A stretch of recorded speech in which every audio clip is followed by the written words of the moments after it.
Charles Addams was born in Westfield, New Jersey on January 7th, 1912. Only child of a father who was a piano salesman and on the road a lot. And he had a mother and an aunt who basically took care of him most of the time, and he did a lot of drawing with them. In Westfield, New Jersey, there were dilapidated homes, big old Victorian empty houses, and or at least in state of detritus to a point. And he was fascinated by that. He also walked to school past these houses. He didn't happen to live in a home like that, but he did pass by them. But he also was fascinated very early on with cemeteries, loved cemeteries. He and his wife, in fact, here loved cemeteries and would picnic in them often. It was a quiet, restful place to be.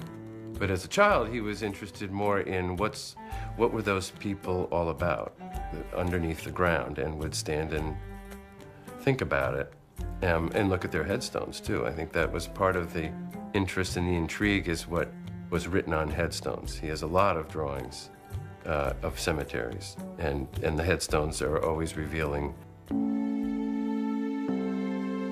He did try college. He went to Colgate University, University of Pennsylvania in Philadelphia, and Grand Central School for Artists. Never graduated from any of them, but he attended. And clearly he was destined to do what he was going to do. Basically, I think he had a few jobs that laid the foundation, but his heart was always waiting to get to the New Yorker.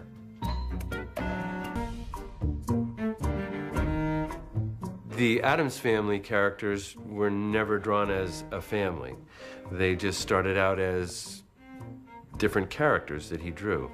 The very first Addams family is really Morticia and Gomez, August 6, 1938. That is the date it was published in the New Yorker. And it's a salesman coming to the door and is trying to sell them a vacuum cleaner.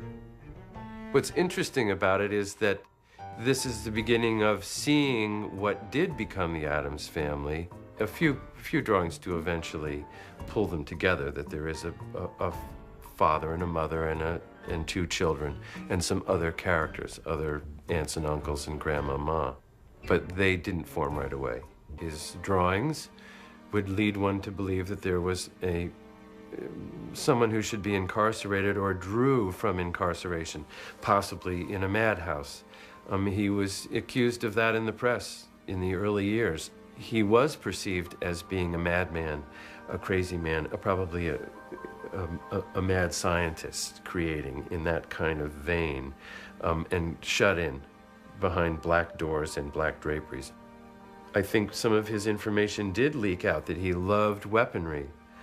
He had a vast collection of ancient weaponry and suits of armor, and was fascinated by all of that. That's a very small group of people, which leads most people to think that you're a little crazy. Weapons, torture devices. That was part of his homework, to make these characters come to life, is he had to really know what he was drawing. So all of that said, inside there's really this wonderful man with a great little tricky sense of humor. Loved pranks, loved children, perceived that he hated children. If you look at his drawings, he loved children. He never would have bothered to draw them. He would have drawn them being tortured if he hated them. He drew them doing what he loved, which was to be a child. And that's wonderful. Children still misbehave. Children still try and get away with things. He observed it in the 30s and 40s and the 50s and 60s, and we're still doing the same thing today. His craft happens to be so wonderful that also is timeless, that the cartoon face may have changed. We may have cartoonists today who are drawing who we are in society today. Charlie's drawings seem to still be there.